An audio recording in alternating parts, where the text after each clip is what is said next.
A máme tu najkrajšie finále, a to finále žien.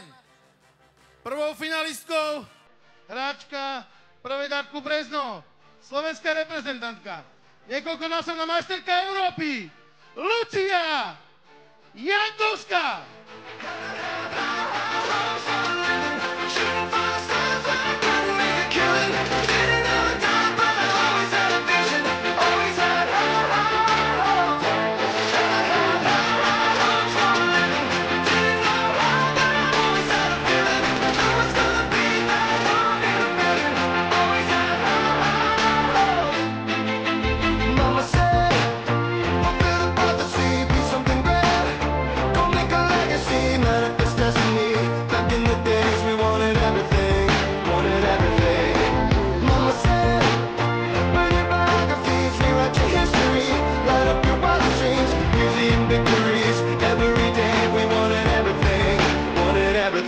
Mama said, don't give up, it's a little complicated. I'll fight up, no more love, and I'd hate to see you waiting. Had to have hopes for a living, shooting for the stars, but I couldn't make a killing.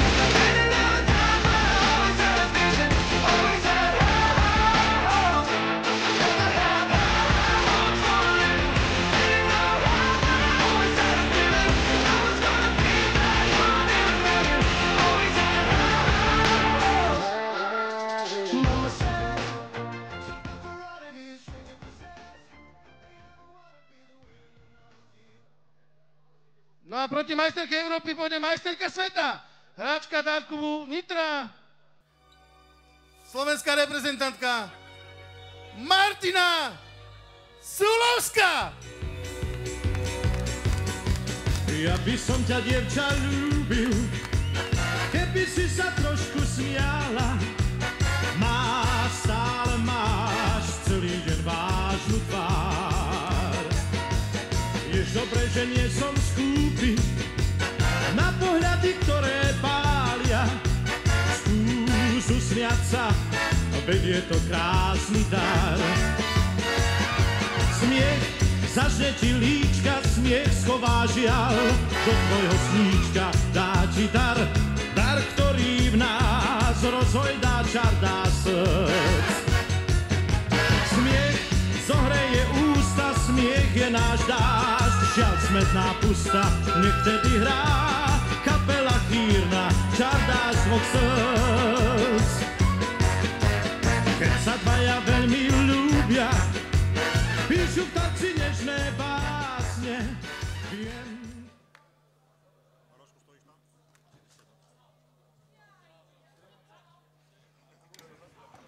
Vítajte späť pri sledovaní vyvrcholenia prvého slovenského pohára v stylových šípkach, ktorý sa odohráva v športovej hale v Bardejove. Čaká nás v poradí tretie finálové stretnutie. Tentokrát to bude finále turnaja žien a od komentátorského mikrofónu vás zdraví Ľubomír Olexa. A ako by to bolo pri ženskom finále, aby som tu nemal aj nežnejšiu polovičku.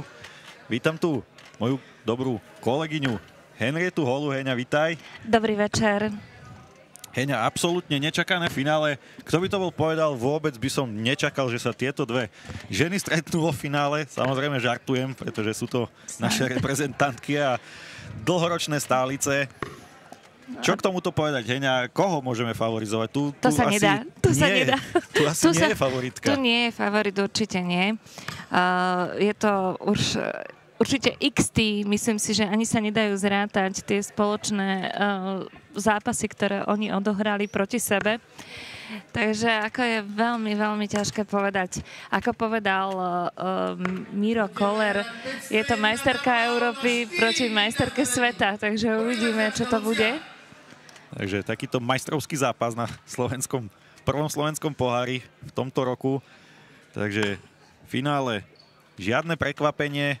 V ženskom turnaji dnes bolo 45 hráčok a tieto dve sa prebojovali až do tohto súboja, ako si povedala, majsterka Európy proti majsterke sveta, zároveň kolegyne zo slovenskej reprezentácie.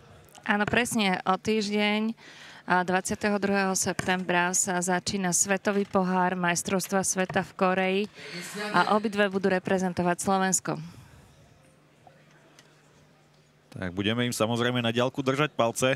Do Korei asi nevycestujem, aby som im fandil priamo na mieste, ale určite na diaľku to budeme sledovať a dúfajme, že zanechajú vynikajúci dojem a budú držať slovenskú vlajku vysoko. Určite, veď sú druhé z majstrovstiev Európy, takže očakávame od nich veľa, uvidíme, ako to dopadne. Toto je taký veľký tréning pred tými majstrovstvami sveta. 85. Takže uvidíme, kto z koho. Poďme sa pozrieť na cestu týchto dvoch hráčok do finále. Lucia Jankovská mala v prvom kole voľný žreb, v druhom kole sa stretla s Janou Bakošovou, porazila ju bez straty legu 3-0. Ďalej proti Veronike Gregockej, taktiež bez straty legu, tentokrát 4-0. Ďalej ju čakal už náročnejší zápas vo štvrťfinále. Uhrala si proti Denise Šufliarske víťazstvo 4-3. V semifinále ju čakala slovenská juniorská reprezentantka Bibiana Bugiová. Tej nedovolila uhrať ani jeden leg a porazila ju 4-0. Takže toto bola cesta Lucie Jankovskej do tohto finálového zápasu. Pozrieme sa aj na cestu Mati Sulovskej. Ona taktiež v LAS 64 mala voľný žreb. V 32 sa stretla s Alenou Adamovou. Tam prekvapenie sa nekonalo, porazila ju 3-0. V 8 finále proti Márie Elke, taktiež bez straty legu 4-0. Vo štvrťfinále taktiež 4-0 proti Petre Argan. A prvé stratené legy prišli až v semifinále proti Majke Kormančíkovej. Dokázala zvíťaziť pomerom 4-2. Tento finálový zápas hráme na 4 víťazné legy, taktiež krátky formát, takže nie je veľmi priestor na zaváhania. Každý jeden leg je veľmi dôležitý. Uvidíme, ktorá hráčka bude už po x krát dvíhať pohár nad hlavu za víťazstvo v slovenskom pohári. A ešte som chcela k tomu dodať, že v semifinále porazila ďalšiu reprezentantku Slovensku a to je Majka Kormančíková, ktorá nás bude tiež reprezentovať v Koreji. Takže svoju reprezentačnú kolegyňu. Reprezentačný výber žien pozostáva zo 4 hráčok, aby sme, keď už sme povedali 3 hráčky, aby sme doplnili, kto bude štvrtá do partie, Heni? Je to Katka Naďová. Taktiež dlhoročná stálica. Áno, máme tam 3 stálice a vlastne Majka tá ich doplňa. Tá vystrelila minulú sezónu, kedy už hrála aj v finále slovenského pohára a naozaj v celoslovenskom rebríčku sa taktiež vyšplhala veľmi vysoko. Ale poďme teraz na zatváranie tohto prvého legu, pretože už sú obidve hráčky na zatvárateľných číslach. Aby sme doplnili to umiestnenie Majky Kormančíkovej, skončila v celoslovenskom rebríčku na 6. priečke. Maťa Sulovská ovládla celý tento celoslovenský rebríček. Lucia Jankovská bola 4. Nádherná úprava teraz, prepáč, že som ťa prerušila, ale nádherná úprava Matin na double 8. Mimochodom sú to jej obľúbené double, 8 a 16. Ale je otázne, či si na nich hodí. Prepáč, že ťa prerušujem, pretože áno, Lucia Jankovská zatvára 138 bodov. Takže trebalo vyzdvihnúť krásnu úpravy od Mati Sulovskej, ale musíme za zmienku stojí aj tento finish. 138 bodov naozaj. Tak toto bolo vynikajúce udržané podanie od Lucie Jankovskej, pretože Maťa Sulovská na ňu vytvorila veľký tlak, ale Lucia je skúsená hráčka a s chladnou hlavou zavrela toto vysoké číslo. Šla do vedenia 1-0 a druhý leg začína Maťa Sulovská. 26. Tak si trošičku vydýchla po tom vysokom závere, oddychla si 26 bodmi.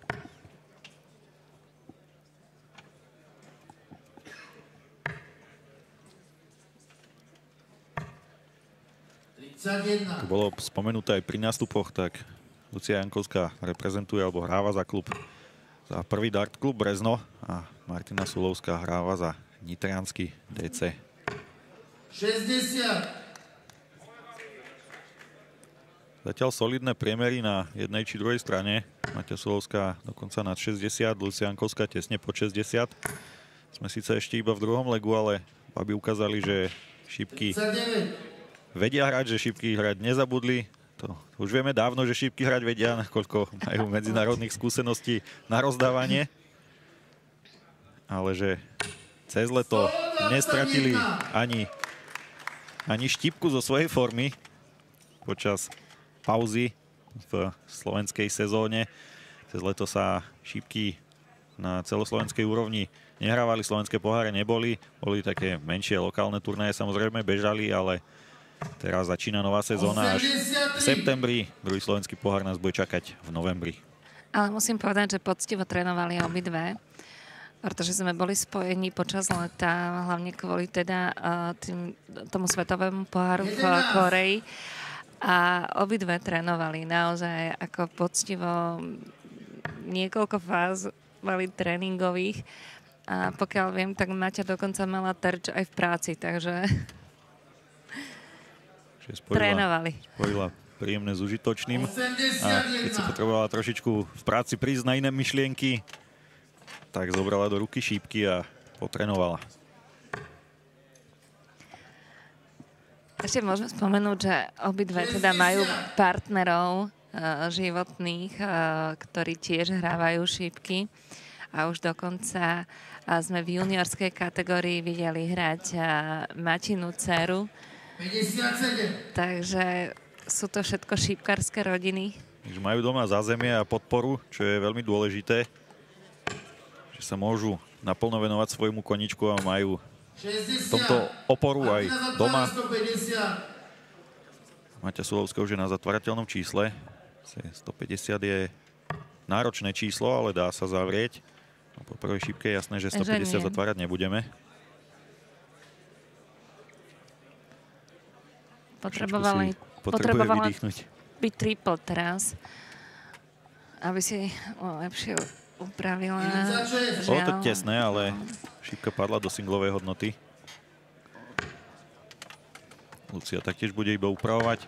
Nemôže zavrieť. Tá úprava bude asi kvalitná, pretože jedna šípka bola v 60-ke. Tretia šípka jej sklzla do 5-ky, ale zohrala to pod 100 bodov. Maťa skúšala cez 18-ky, ale bohužiaľ zatvárať sa stále ešte nebude. Ale treťou šípkou dobre shodila rovno na dublovú 18-ku. No teraz pritrčí Lucia Jankovská. Cez 18-ky. Zostáva 60. Určite poď. Ajaj. Tak toto bola chyba zo šípky. Ako keby som to privolala. Lucie Jankovskej. Určite tú šípku nechcela hodiť do triplu, ale berie to s úsmevom. Čo už teraz má iné robiť, no. Nepomohlo by jej, keby sa zbytočne iba rozladila. A za to Maťa prvou šípkou vyrovnáva. Super. Maťa ju potrestala za túto chybičku, ktorá sa stala. Ale Lucia pokračuje tam, kde skončila. Na 60-ke. Prvá šípka vynikajúca, druhá taktiež. 140 bodov na úvod tohto legu, vynikajúce. Krásny začiatok. Maťa začína dublom.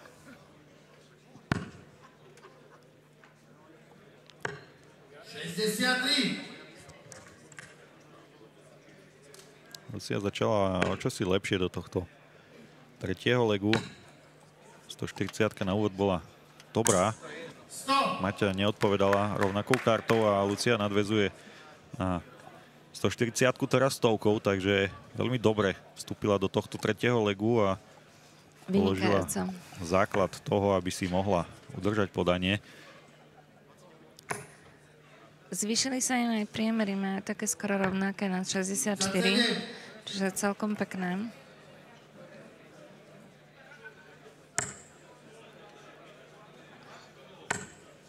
Tráfa 60-ku Lucia. 85 je fajn. Nedostala sa síce ešte na zatvárateľné číslo, ale Martina Sulovská je ešte ďaleko, takže nemusí ju to mrzieť. Pri nasledujúcej návšteve pri terči si už s najväčšou pravdepodobnosťou zohrá na zatvárateľné číslo a bude sa snažiť shodiť čo najviac bodov. Ideálna by bola 140 rovno na dublovú hodnotu, ale 140 neuvidíme. 41 je málo, ale nemusí ju to vôbec mrzieť, pretože Martina Sulovská je ešte Je ďaleko. ešte ďaleko. 34. Lucia zatvára 135. 34 bodov nebolo dobré skóre, takže žiadny veľký tlak na Luciu Jankovskú sa nekonal. Lucia si môže v pohode zohrať teraz. 59. Nechali si tam 76 bodov. Martina Sulovská by potrebovala bingo ideálne. Alebo nejaký vysoký náhod. 140 by bola taktiež fajn. Ale nič to nemení na tom, že Lucia Jankovská pri nasledujúcej návšteve pri terči už bude môcť 59. zatvárať. Lucia zatvára 76. To je singlová hodnota, tak ešte potrebuje jednu šípku na zohrávku. No. A ideme na double 20. Žiaľ. Túto šípku ešte nevyužila, ale určite sa k terču ešte vráti, pretože Martina Sulovská na hodnote 257 bodov.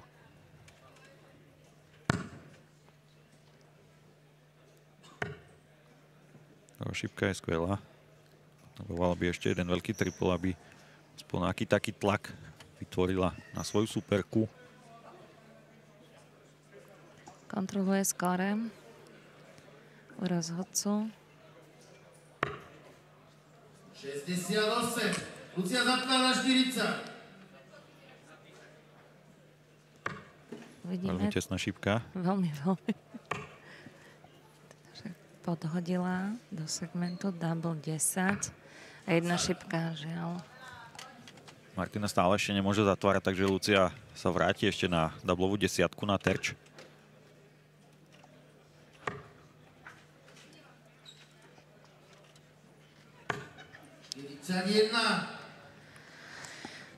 Tento len je trápenie pre Maťu, vidno to na nej.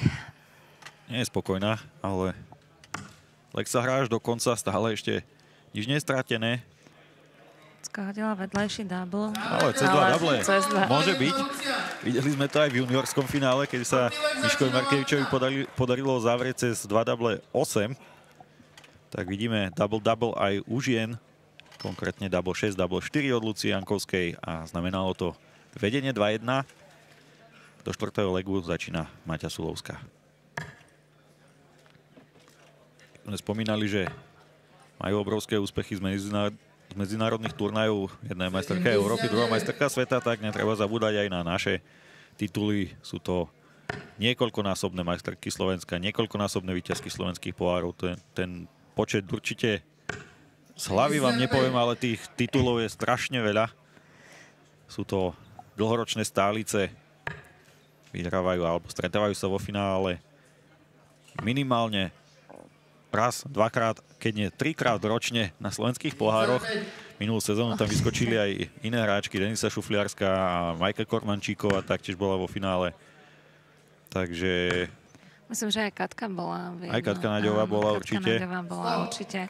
Ja hrám šípka, alebo k šípkom som sa dostala presne pred 10 rokmi a už 10 rokov ich sledujem na tých pódiách a striedajú sa tam. Takže 10 rokov minimálne sú to spoločné finále. Teraz vynikajúce skóre od Mati Sulovskej, 133 bodov. Po singlovej 20-ke prešla dole na 19. Začala aj, tuším, na 19-kách, áno. Začala na 19-kách, 133 bodov. Zohrala dole na 19-kách, takže trošičku zmenila to svoje smerovanie šípok. Hore na 20-ke jej to minulý leg nefungovalo, tak skúša zmeniť taktiku a zatiaľ jej to tento leg vychádza. Vidíme, či sa Lucia dostane už na zatvárateľné číslo. Potrebovala vyhodiť aspoň stovku. A vyzerá, že nie je to vôbec nereálne. A je to tam. Presne je tam, 100 bodov. Tak zatvárateľných 161 ju čaká pri nasledujúcej návšteve, ale Martina bude môcť zohrať na lepšie číslo.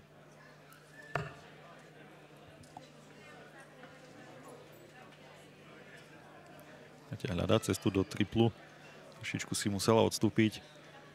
Tieto dve hráčky hrajú trošičku v pomalšom tempe. Každá hráčka má nejaký iný štýl.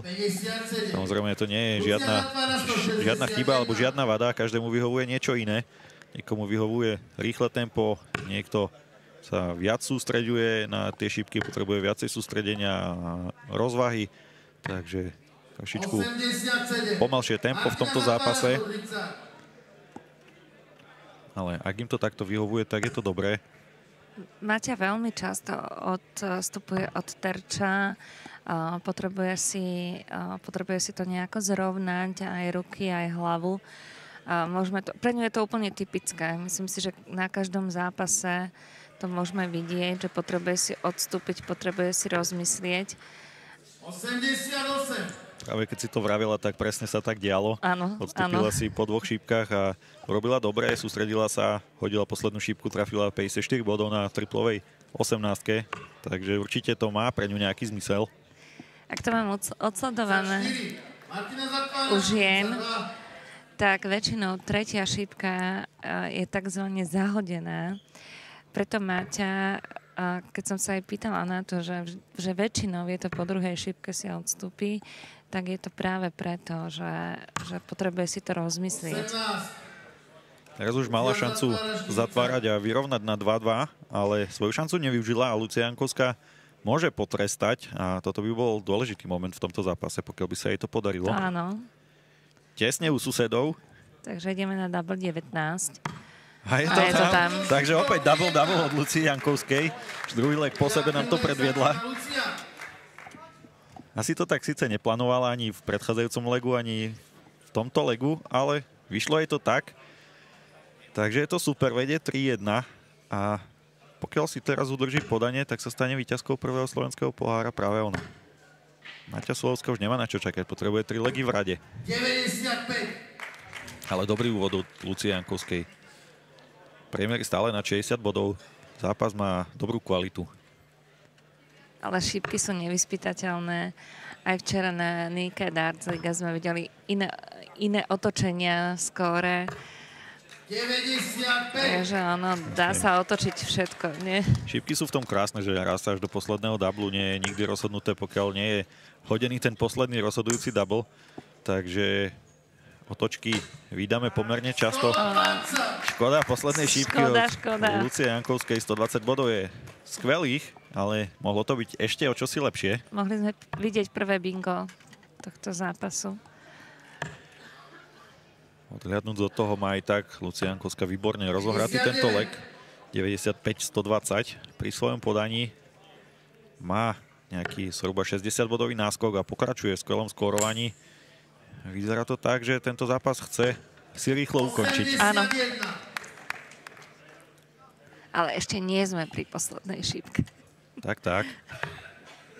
Ešte to môže byť inak. Ešte sa môže stať hocičo. Častokrát vidíme, že hráč alebo hráčka môže viesť aj o 200-250 bodov, príde na double, začne sa trápiť. Nezavrie, super sa dotiahne na double, zavrie prvou šípkou a všetko sa v zápase zmení. Maťa si opäť odstúpila pred poslednou šípkou. Potvrdila slova mojej kolegyne Heni. Vidím, že už to sleduješ.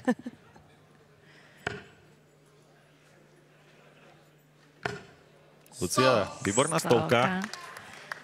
No, bude Maťa prvá by na teraz double. potrebovala bingo. Bingo neuvidíme, ale bude chcieť shodiť čo najlepšie. 43 nie je ideálne.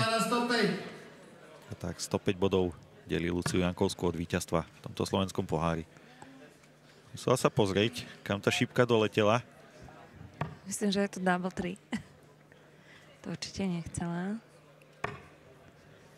45. Hodila si to na 60 bodov. Bude ju čakať single 20, double 20. Ešte predtým ale na terči Martina Sulovská. Vidíme, aký tlak vytvorí na svoju superku. Tak Lucia môže byť v pohode. Bude mať minimálne 6 šípok na zavretie 60 bodov. Prvá šípka, že by zase double. Cez 2 double. A je to tak. Lucia Jankovská 3 legy po sebe zavrela double a gratulujeme jej k víťazstvu v prvom slovenskom pohári. V tejto sezóne z Bardejova si odniesie pohár za prvé miesto, takže gratulácia Lucii Jankovskej a do Dart klubu Brezno My sa s vami rozlúčime, ale určite ešte zostaňte s nami, pretože čaká nás ešte finále prvej ligy. Prajem ešte krásny šípkarský večer, plný zážitkov.